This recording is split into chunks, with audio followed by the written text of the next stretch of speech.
नमस्कार. मी दत्तात्रय तापकीर. नवरात्र सुरू आहे. याच्या आधीच्या दोन्ही व्हिडिओमध्ये आपण त्या संदर्भाने देवीची उपासना किंवा जगदंबेबद्दल काही बोललो. आजही मला त्याच विषयावरती थोडं बोलायची इच्छा आहे की ही जगदंबा, तिची भक्ती किंवा देवी रूपात करायची भक्ती, त्या भक्तीचं मूळ अध्यात्म आणि तिची भक्ती करताना त्या मूळ अध्यात्मात काय अपेक्षित आहे आणि काय करायला हवं आहे, ह्यासाठी मी आज असं शीर्षक घेतलं की जगन्मातेशी नाळ जोडूया. कारण आपण पारंपरिक भक्तीमध्ये म्हणताना असं नेहमीच म्हणतो, जगन्मातेची आरती करूया, जगन्मातेची पूजा करूया, या जगदंबेचा जप करूया, तिची पूजा करूया. म्हणजे इतर खूप गोष्टी असतील. पूजा करणं आहे, जप करणं आहे, उपवास करणं असेल, तीर्थयात्रा करणं असेल, पायी प्रदक्षिणा करणं असेल, कितीतरी प्रकारच्या अशा कृती, कितीतरी प्रकारच्या उपासनेच्या कृती आपण करू शकतो. त्यातलीच एक ही थोडीशी वेगळ्या प्रकारची, थोडी सूक्ष्म रूपाची, थोडी अमूर्त स्वरूपाची, थोडी तात्विक स्वरूपाची कृती आपण आज म्हणतो आहोत आणि प्रतिकात्मक आहे. नाळ जोडणं म्हणजे काही प्रत्यक्ष नाळ जोडायचा संबंध येत नाही, पण हा जो मराठीतला वाक्प्रचार आपण म्हणतो की एखाद्या गोष्टीशी नाळ जोडलेली असणं किंवा नाळ तुटणं, आपण असं म्हणतो की अमक्या अमक्याची अमुक गोष्टीची नाळ तुटली, घराशी नाळ तुटली, संस्कृतीशी नाळ तुटली, काहीतरी जुन्या इतिहासाची नाळ तुटली किंवा नाळ तुटली जाणं आणि नाळ जोडली जाणं, हे खूप महत्वाचे वाक्प्रचार आपल्या मराठीमध्ये आलेले आहेत. त्यावरून की ज्या वेळेला आपला एखाद्या गोष्टीशी एखाद्या तत्वाशी अत्यंत जिव्हाळ्याचा, अत्यंत मनापासून, अत्यंत तन्मयतेचा आणि तल्लीनतेचा संबंध असतो, परस्पर भावबंध जुळले जातात, तेव्हा आपण म्हणतो की नाळ जुळली, नाळ ही जुळलेली. आणि जेव्हा हा संबंध तुटून जातो, तटस्थपणा येतो, अलिप्तता येते, काही संबंध राहत नाही, त्यावेळेला आपण नाळ तुटली असं म्हणतो. आता हा जो वाक्प्रचार आलाय, हा जो प्रतिकात्मक वाक्प्रचार या नाळेचा, हे आपल्याला सर्वांना ठाऊक आहे की जीवशास्त्रीय दृष्ट्या, जैविक दृष्ट्या याच्यामध्ये अर्थ आहे. ही जी नाळ आहे ही एक जैविक प्रक्रिया आहे, ती एक शरीरशास्त्रीय गोष्ट आहे. कारण जन्माच्या वेळेला आपली नाळ जोडलेली होती आपल्या आईशी.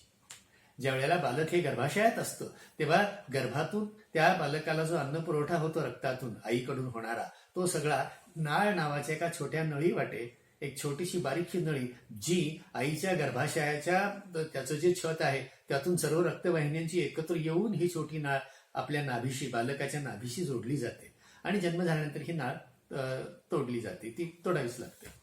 तर ही जी नाळ आपल्या आईशी जोडलेली आहे, इथं तर आपण ही आई म्हणजे जगन्मातेबद्दल बोलतो आहोत. आपण सर्वजण जन्माला आलो, आपण सर्वजण गर्भावस्थेत होतो, आपण सर्वजण आईच्या उदरामध्ये होतो आणि त्यावेळेला ही नाळ ही संकल्पना आपण अनुभवलेली आहे की आपण त्या नाळेवाटे आपल्या आईशी जोडले गेलेलो होतो आणि ती नाळ नंतर तोडलेली आहे. अशीच आपण जगदंबेशी नाळ आपली जोडायची. आता परत आपल्याला ती, ह्या मला भक्तीचा, अत्यंत उत्कट अशा भक्तीचा प्रकार वाटतो की आपली लौकिक अर्थाने जी आई आहे, आपली हाडामासाची आई, आपली जैविक आई, आपली स्त्री म्हणून आपल्याला जन्म देणारी जी स्त्री होती ती आपली आई आहे. ती आपल्याला दिसते, आपण पाहिलं तिने आपलं पालन पोषण केलं, तिने आपल्याला अन्न भरणं केलं, तिने आपली काळजी घेतली, तिने शिकवलं. सर्व तऱ्हेचं संपूर्ण जीवन आपलं आईवर अवलंबून असतं. त्यामुळे आईची थोरवी ही जी अनेक कवींनी आणि अनेक विचारवंतांनी जी मांडली, ती ह्यासाठी की आई हे प्रत्येक जीवाला, प्रत्येक व्यक्तीला सर्वात महत्वाची व्यक्ती, सगळ्यात सामर्थ्यशाली, सगळ्यात सपोर्ट करणारी, आधार देणारी, संरक्षण करणारी, दिलासा देणारी, पालनपोषण करणारी, अरिष्टांपासून रक्षण करणारी, हे कितीतरी, म्हणजे असं जर आईवरती निबंध लिहायला बसतं तर लक्षात येईल. लहान मुलंही लिहितात छानपैकी की आईबद्दलचा विचार करताना आईबद्दलचे गुणधर्म, आईत्व, मातृत्व, आईपण, माऊलीपण हे आपल्या जीवनात किती महत्वाचं असतं. ती जी आपली जन्मदात्री, आपल्याला जन्म देणारी आई, तिचे काय काय गुणधर्म आपण घेऊ शकतो, हेच गुणधर्म व्यापक रूपाने विश्वात्मक रीतीला नेले की ते जगदंबेला लागू होतात, की ते त्या जगन्मातेला लागू होतात.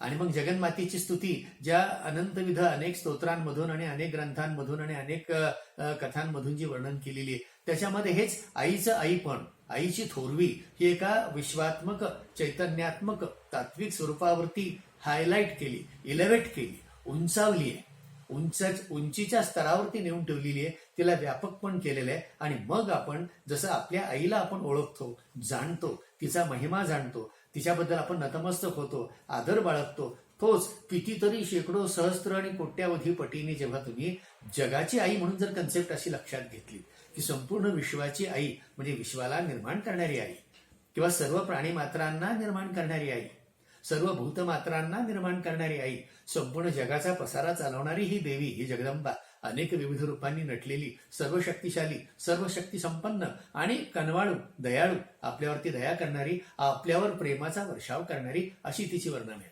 उदाहरणादाखल एक छोटं वर्णन बघा. प्राकृत मधलं जे दुर्गा स्तोत्र आहे त्यात असं म्हटलेलं आहे जगदंबेबद्दल की जय जय जगदंबे विश्व कुटुंबिनी मूल स्फूर्ती प्रणव रूपिणी असं म्हटलंय. ब्रह्मानंद पददायिनी चिद विलासिनी अंबिके, ती चिद विलास आहे, चैतन्याचा विलास आहे. तव मुख कमल शोभा देखोनी इंदुबिंब गेले विरोनी ब्रह्मादिदेव बाळे तान्ही स्वानंद सदनी निजविसी. हे ब्रह्मा विष्णू महेश हे देखील जिची बाळं ठरतात. जीव शिव दोन्ही बाळके अंबेत्वा निर्मिली कौतुके असं म्हटलंय. स्वरूप तुझे जीव नोळखे म्हणून पडिला आवर्ती. जीवाने तुझं स्वरूप ओळखलं नाही म्हणून तो असा आवर्ती पडलाय. मेळवणी पंचभूतांचा मेळ, ही पंचमहाभूतांचा मेळ तू जमवलास जगदंबे ह्या विश्वाच्या निर्मितीमध्ये. मेळवणी पंचमहाभूतांचा मेळ त्वा रचिला ब्रह्मांड गोळ इच्छा परतता तात्काळ क्षणे निर्मूळ करशी तू. म्हणजे उत्पत्ती स्थिती आणि लय या तिन्हीमध्ये जगाची निर्मिती करणं, त्याचा सांभाळ करणं आणि ह्या जगाला अंत पण करणं, त्याचा नाश पण करणं, ह्या सर्व प्रकारच्या शक्ती तुझ्यामध्ये अस्तित्वात आहेत. आणि शेवटी असं म्हटलंय जय करुणामृत सरिते, करुणाच्या अमृताची सरिता म्हणजे नदी असतो करुणेच्या.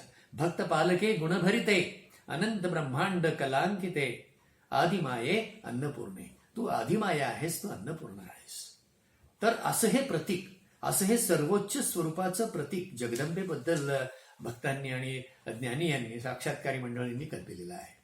आता मंडळी, आपण सामान्य माणसं जेव्हा अशा या स्वरूपाकडे बघतो किंवा असं जेव्हा ग्रंथामध्ये वाचतो, कुठे ऐकतो, तेव्हा आपल्या मनात काय प्रतिक्रिया येतात, मला ह्याबद्दल जास्ती म्हणजे इंटरेस्ट आहे मला त्याबद्दल बोलायचं. की अनेकदा होतं काय की आपल्याकडे भरपूर सणांची रेलचेल आहे आणि त्या सणांमध्ये त्या दैवताची उपासना आपण करतो, पूजा अर्चा करतो आणि आपण मनुष्य मुळातच समाजशील प्राणी, उत्सवप्रिय प्राणी असा असल्यामुळे आपल्याला उत्सवांचं भारी वेळ असतं, भारी कौतुक असतं. म्हणजे त्यात वावगे काही नाही, त्यात काही चूक नाहीये. उत्सव आवडतो, मंदिरात जायला आवडतं, आरती करायला आवडते, लोकांनी एकत्र राहायला आवडतं, रांगेत उभं राहायला आवडते, दर्शन घ्यायला आवडतंय, तीर्थयात्रेला जायला आवडते, देशभरातनं कुठे कुठे आपण फिरतो, प्रवास करतो आणि मग एकदाच जाऊन त्या मंदिरामध्ये रांग लावून समोर काय एखादा मिनिट पण नाही तो देवीची मूर्ती दिसते, मुखडा दिसतो किंवा कुठल्याही दैवताचं एक क्षणिक झलक ओझरतं दर्शन होताना आपण परत बाजूला येतो आणि त्यातही आपल्याला समाधान वाटतं. तर ही सगळी उत्सवप्रियता आहेच आहे. आपल्याला नाचायला आवडतं, आरती म्हणायला आवडते, उपवास करायला आवडतात. बापरे, म्हणजे ह्यावरती खूप बोलता येईल. म्हणजे शेकडो गोष्टी आहेत ज्या आपण व्यक्तिशः आपल्या कुटुंबातल्या परिवारांच्या सदस्यांसमवेत आणि समाजामध्ये सर्वांच्या बरोबर आपण अशा अनेक गोष्टी सामूहिकरित्या करत असतो. ह्याला आपण नावं ठेवणार नाही, हे चुकीचं आहे असं अजिबात म्हणणार नाही. या सर्व गोष्टींना एक धार्मिक बाजू आहे, सांस्कृतिक बाजू आहे, त्याला तिची सौंदर्यात्मक बाजू आहे, त्याला सामुदायिकतेची बाजू आहे, संस्कृती आहे, एकत्र येणं आहे, मनोरंजन आहे, एक प्रकारचं कितीतरी गोष्टी त्यामधनं साध्य होत आहेत, आनंद लुटला जातोय, हे सगळं खरं आहे. पण इथंच आपण थांबतो, तिथं चुकतंय असं मला वाटतं. शेवटी प्रत्येक धर्मामध्ये दिवाळी असेल, तो सण दिवाळीच्या मध्ये असंच घडतंय, नवरात्रात हेच घडतंय, गणेशोत्सवात हेच घडतंय. म्हणजे बाह्य अवडंबर म्हणजे त्याचा उदो करणं किंवा सगळा गाजावाजान, ढोल ताशे आणि वाद्यांचा गजर हे सगळं आहे, नाही असं नाही. त्याचं महत्व आहे, त्यातही मजा आहे, गोडी आहे. तुम्ही आरती म्हणा, मोठ्याने म्हणा, नाचा ते संगीताच्या तालावरती. आणि हा सगळा जो एक वैभवशाली सोहळा उभा केला जातो प्रत्येक सणामध्ये, हा माणसाला अतिशय आवडतो. लहान आबाल वृद्धांना सर्वांना हा आवडतो, हे सगळं खरं आहे.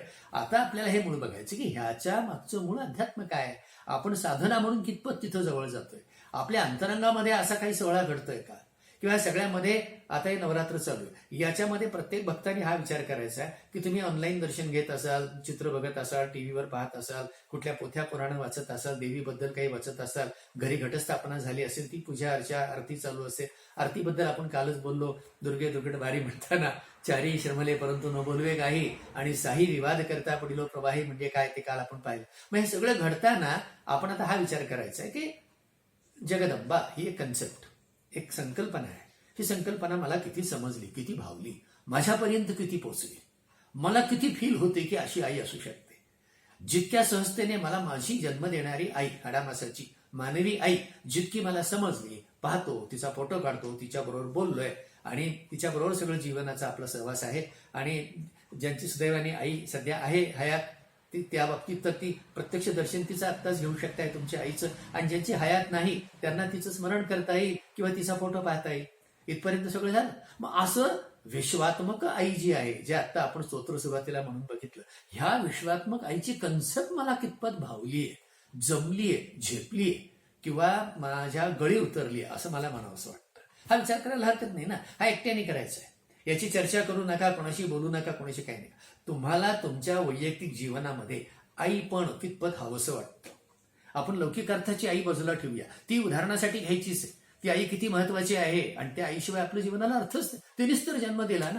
आणि मग आता आपण आपल्या मनाची ही भूक आहे, ही तहान आहे, आपल्या मनाची ही एक ओढ आणि ध्यास आहे. आपण मनुष्य म्हणून जगत असताना, स्त्री असो अथवा पुरुष असो आणि कुठल्याही वयाच्या असो, तुमच्या लक्षात येईल की आई पण हवं असतं. आई हवी आपल्या प्रत्येकाला, आपल्याला आधार म्हणून, सपोर्ट म्हणून, आपल्याला करुणा करायला, आपल्यावर दया दाखवायला, आपल्याला माफ करायला, आपल्याला पदराआड घ्यायला, आपल्या चुकांवरती पांघरून घालायला, आपल्याला अभयदान द्यायला, आपल्या आलेल्या संकटांवर मात करायला, अशा कितीतरी गोष्टींसाठी लौकिक अर्थाची आपली मानवी जीवनातली आई सुद्धा हवीच असते. असं असताना मग वैश्वात्मक अर्थाने, आध्यात्मिक अर्थाने, माझ्या आंतरिक जीवनातल्या अत्यंत खोल मनातल्या आंतरिक जीवनाच्या दृष्टीने सुद्धा मला आईची गरज असते.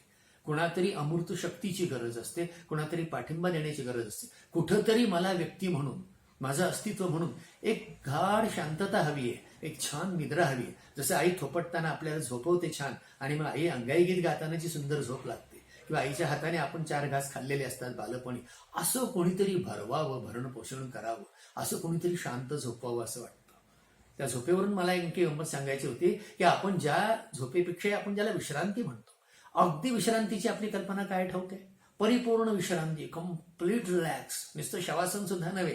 तुम्ही बघा, याच्यावरती खूप सुंदर अभ्यास मानसशास्त्रज्ञ करतायत. तो असा की माणसाला सामान्यतः अगदी कम्प्लीट रेस्ट केव्हा आवडेल? म्हणजे कुठलीही हालचाल नको आहे, बरोबर आहे. आपण खूप हालचाली करतो, मशीन चालवतो, वाहनं चालवतो, आडावडा करतो, पळतो, व्यायाम करतो. हे सगळं हळूहळू कमी करायचं, बरोबर आहे. म्हणजे उड्या मारायच्या नाहीत, नाचायचं नाही, वाहन चालवायचं नाही, मशीन चालवायचं नाही, काही काम करायचं नाही. असं करत करत करत मग काय राहतं? मग पळायचं पण नाही, मग चालायचं पण नाही. म्हणजे विश्रांतीकडे जाताना काय काय टप्पे घडतात बघा. मग चालायचं नाही, मग काय? मग उभं राहायचं. उभं राहण्यापेक्षा बसणं अधिक बरं, बसण्यापेक्षा लोळणं अधिक बरं. म्हणजे सगळ्यात आरामाचं काय वाटतं? लोळणे, शांतपणे लोळणे, झोपणे. बरं, झोपताना सुद्धा तुम्हाला असं वाटेल की झोपताना अगदी सरळ न झोपता आपले पाय, आपले गुडघे पोटाशी ओढून घ्यायचे आणि कुशीवरती आपले हात हानवटी लावून आरामशीर डोळे झाकायचे. आवाज कुठलाही नाही आला पाहिजे. म्हणजे अशी खोली पाहिजे की जिथं पूर्ण अंधार असेल, कुठलाही जोरात वारा येणार नाही, कुठला आवाज येणार नाही. अशा अंधाऱ्या ओबदार खोलीमध्ये अत्यंत मऊ गादीवरती दार खिडक्या लावून पूर्ण साऊंड प्रूफ रूम मध्ये जेव्हा आपण शांत पडू, की आवाज नाही, कुठलं दर्शन नाही, डोळे झाकलेले, खायची पण इच्छा नाही, प्यायची इच्छा नाही, बोलायची इच्छा नाही, टीव्ही नको, पेपर नको. तुम्ही कल्पना करा, तुम्हाला कम्प्लीट रेस्ट ही जी आहे, ऍब्सोल्यूट रेस्ट कुठे वाटेल? तर तिथे अंधार पाहिजे, तिथं ती गादी मऊ पाहिजे, तिथं तुम्ही कुशीवरती पाय आपले पोटाशी घेऊन आरामात पडलेला पाहिजेत आणि कसलीही चिंता, काळजी, विचार, चिंतन काहीही नकोय, अशी अवस्था आहे. मानसशास्त्रज्ञांना असं वाटतं की हे जे माणसाची मूळ धारणा आहे विश्रांतीची, ही त्याला त्याच्या गर्भावस्थेत असतानाची आठवण आहे. आपण आईच्या गर्भाशयात अशी होतो, तिच्या उदरात आपल्याला ह्या गोष्टी मिळत होत्या. मऊ गादी होती, कामं काही नव्हती, श्वासही घ्यायची गरज नव्हती, खायची गरज नव्हती, आपोआप भरण पोषण ऑटोमॅटिक होत होतं नाळेतनं, आणि कुठलाही आवाज नव्हता, कुठलाही प्रकाश नव्हता. ती जी अत्यंत अंतिम सुखाची परमावधी होती ती आपल्या आईच्या पोटात मिळत होती. आणि त्यावेळेला आपण आईशी नाळेने जोडले गेलो होतो. तो जीवनरस, जो आईचं काही पौष्टिक द्रव्य ती जी खात पित आहे, तिचा संपूर्ण जीवनरस आपल्याला नाळे वाटे आपल्या जीवनालाही घडवीत होता. म्हणजे आईचं जीवन आणि आपलं जीवन एकरूपच होतं. म्हटलं तर 2 जीव. म्हणजे गर्भावस्थेच्या पुढल्या आणखी उत्तरावस्थेच्या टप्प्यात, म्हणजे 8व्या 9व्या महिन्यामध्ये तर जवळजवळ जन्म घ्यायला आपण पूर्ण झालेला असतो, पण अजून जन्म झालेला नसतो. त्या क्षणी डोळे मिटून शांतपणे गर्भात पहुडलेला जो जीव आहे, हे जीव त्याचं प्रतीक आहे. त्यावेळची ती विश्रांती आहे, ती खरी योगनिद्रा, ते खरं शवासन, ते खरं अत्यंत एक्स्ट्रीम, ज्याला आपण अत्यंत क्लायमॅक्स मधलं चरमसुख म्हणू शकतो विश्रांतीचं, अशी ती अवस्था होती नाळेने जोडली गेलेली आयुष्य. त्याचाच आपण शोध घेत आहोत आता. आत्ताही आपल्याला असंच वाटतं असं निवांत पडावं, असं शांत असावं, अशा चिंता नसाव्यात, अशा काळज्या नसाव्यात, असं परिपूर्ण संरक्षण व्हावं, अशी परिपूर्ण काळजी घेतली जावी. हेच तर सगळं जगदंबा करते. पण हे करण्यासाठी या जगदंबेचं प्रतीक जे मानलं गेले की जगदंबा कोण धरायची, कुणाला समजायचं नेमकं. ती आपली लौकिक आई थोडीच आहे की लगेच त्या आईला जाऊन आपण भेटतो, धरतो आणि हयात नसेल तर फोटो बघतो. तसं हिला कुठं पाहायचं? डायरेक्ट मंदिरात जाणार, तुमचं समाधान होणार आहे फक्त मूर्ती बघून, फक्त देवीचा फोटो बघून समाधान होणार आहे? काय कराल नेमकं की ज्यामुळे तुम्हाला हे फील होईल? का आकाशावर बघून असं वाटेल की सगळं आकाश माझी आई झाली? का धरतीकडे बघून वाटेल? म्हणून तर धरतीचं प्रतीक इतकं महत्वाचं मानलं गेलं की ही पृथ्वी जी आहे, ही धरणी माता आहे, ती आई वाटायला लागली. धरणी माता ही आपल्याला नवनवं अन्नधान्य देते, म्हणून ते घटाचं कलशाचं प्रतीक आणि त्यातनं ते धान्य उगवणं वगैरे, ही प्रसवशीलता, ही प्रजननशीलता, हे जन्म देणं, ही तिची क्रिएटिव्हिटी, ही तिची सृजनशीलता, अशी विश्वात्मक सृजनशीलता आपल्याला आई ह्या तत्वामध्ये, देवी ह्या तत्वामध्ये बघता आली पाहिजे. तर ती आपली नाळ जोडली जाईल मातृत्व शक्तीशी. विश्वात्मक शक्ती, परमेश्वरी शक्ती, जी स्त्री पण नाही पुरुष पण नाही, पण आपण आपल्या सोयीसाठी, आपल्या मनाची भूक म्हणून त्या शक्तीला, त्या परमशक्तीला आईच्या रूपात बघायला एकदा शिकलो की ही नाळ जोडण्याची प्रक्रिया तुमच्या ध्यानातनं, तुमच्या जपातनं, तुमच्या प्रार्थनेतून, तुमच्या अफर्मेशन्स मधून, संकल्पातून ती घडू शकते. आणि मग सर्वत्र भरून राहिल्याचा तुम्हाला प्रत्यय यायला लागतो. जसं ते मंत्र तुम्हाला ठाऊकच असतील, या देवी सर्वभूतेषु मग शक्तिरूपेण संस्थिता नमस्तस्ये नमस्तस्ये नमस्तस्ये नमो नमः. मग पुढे हे शक्तिरूपेण सारखं मग शांतिरूपेण म्हटलंय, मग भ्रांतिरूपेण म्हटलंय, क्षुधारूपेण म्हटलंय, छायारूपेण म्हटलंय, असे अनेक प्रकारचे शब्द वापरत त्या देवीचं चराचरत्व, सगळ्या चराचरात भरून राहिलेली ती, असं तिचं वर्णन दिलेलं आहे. हे जे, आणि आपण हे करताना हे इतके व्यापक होत जाते की आपण नदीमध्ये पण आई बघू शकतो, आपण आकाशात पण आई बघतो, पंचमहाभूतांमध्ये पण आई बघतो, धरणीमध्ये, पृथ्वी मातेत तर आई बघतो. ही जी प्रतीकं आपली बनायला लागतात त्या ठिकाणी इतकंच काय, तर गुरु हे पुरुष गुरु असले तरी आपण गुरु माऊली म्हणतो. तिथे आपल्याला आई शोधायची इच्छा निर्माण होते. विठो माऊली म्हणायचं, ज्ञानेश्वर माऊली म्हणायचं. प्रत्येक गोष्टी जिथं चैतन्याचा जिव्हाळा आहे, प्रेम आहे, वृक्षता नाही, सौंदर्याचं मूल्य आहे, करुणेचं मूल्य आहे, समजावून घेण्याचं मूल्य आहे, जिथं आपल्याला रागवलं जाणार नाही, जिथं आपल्याला शिक्षा होणार नाही, आपण चुकलो तरी आपल्याला माफ केलं जाईल, असं हे मातृत्व असतं. म्हणून इतर कुठल्या दैवताची उपासना करण्यापेक्षा आईची उपासना अधिक उत्कट, देवीची उपासना अधिक उत्कट, छान, सुंदर, जिव्हाळ्याची आणि करुणेने अशी रसाने त्या ओथंबलेली, भक्ती रसाने चुंब भिजलेली अशी का वाटते? कारण तिथं मातृत्व तत्व आलेलं आहे. म्हणून ह्यासाठी म्हणजे जे काही महान भक्त आपल्या रामकृष्ण परमहंसांसारखे की ज्यांनी सगुण भक्तीकडून निर्गुण भक्तीकडे आले, हेही आपल्याला नाळ जोडताना लक्षात घ्यावं लागेल की हे ठीक आहे, जोपर्यंत आपल्याला अष्टादशाध्यायी, हे आपल्याला 18 हाताची देवी आवडते, 10 हातांची आवडते, 8 हातांची आवडते, असं करत करत आपण त्या रूपामध्ये रमतो. देवीचं ते सुंदर रूप आणि तिचं तो तेजस्वी चेहरा आणि तिचे ते लांब सडक काळेभोर केस आणि ती भव्य दिमाखात लावण्यवती डौलदार देवी अत्यंत तेजस्वी रूप धारण करून सगळ्या शस्त्रास्त्र हाती धरून ती आपल्याला अभेदाचं वरदान देते. ह्या रूपाच्या मोहात आपण पडतो, सगुणतेच्या. आणि असंच रामकृष्ण परमहंसांना झालं की त्यांच्या उपासनेमध्ये, त्यांच्या धारणेमध्ये, त्यांच्या पूजा अर्चामध्ये ती देवी प्रकट व्हायची. त्यांच्या कॉन्शियसनेसमध्ये, त्यांच्या चैतन्याच्या मानसिक अवस्थेत व्यक्तिशः त्यांच्या एकट्यासाठी ती प्रकट व्हायची. हा त्यांचा वैयक्तिक अनुभव होता. पण त्यांचे गुरु तोतापुरी त्यांना असं म्हणाले की ही खरी देवी नाहीच आहे, अजून खरी देवी, तिला रंगरूपच नाही, ती खूप विराट आहे, खूप प्रचंड आहे, ती नाही मावायची एवढ्या रूपामध्ये. आणि मग आता ती कथा तुम्हाला ठाऊक असेल की ध्यान करताना ती मूर्ती समोर यायची, हे म्हणायचे, गुरु म्हणायचे, तुझ्या हातात तलवार आहे असं समजून तिचे 2 तुकडे कर. आता रामकृष्णांसारख्या इतक्या परमभक्ताला कसं पटेल की असे तुकडे करतं का कोणी देवीचे? तर असं पटलं नसतं. पण त्यांना आग्रह केला आणि ते करायला लागलं. आणि तेव्हा ते असं म्हणतात की जेव्हा त्या देवीला मी वार केला तलवारीने, कल्पनेच्या तलवारीने कल्पनेतल्या देवीला वार केला, तेव्हा सगुणरूप सगळं भंगून गेलं आणि निर्गुण देवी जी आहे, निराकार देवी, तिच्याशी त्यांची नाळ जोडली गेली. असा एक उत्तम प्रसंग आहे. आपल्यालाही हे जमलं पाहिजे की जोपर्यंत आपली ही भक्ती ही आपल्याला मदत म्हणून, सहाय्य म्हणून सगुण रूपात तर नक्की करावी, पण कुठेतरी निर्गुण रूपामध्ये संपूर्ण विश्वात भरलेली, ब्रह्मांडात भरलेलं देवीचं तत्व बघावं, सगळ्या व्यक्तींमध्ये भरलेलं तत्व बघावं. जसं या देवी सर्व भूतेषु म्हटलेलं आहे, सर्व भूतांमध्ये. भूत म्हणजे मनुष्य मात्र झाले आणि प्राणी झाले. मी तर म्हणतो या देवी सर्व चराचरेषु म्हणावं, या देवी सर्व जगतेषु, या देवी सर्व विश्वेषु. जे दिसतं चर आणि अचर, सजीव आणि निर्जीव, या सगळ्यामध्ये देवीचा वास आपल्याला दिसावा. अणुरेणू परमाणूमध्ये तिचा चैतन्याचा वास आहे, त्या देवीचा, हा आपल्याला जाणवावा, तर आपल्याला ही नाळ जोडली जाईल.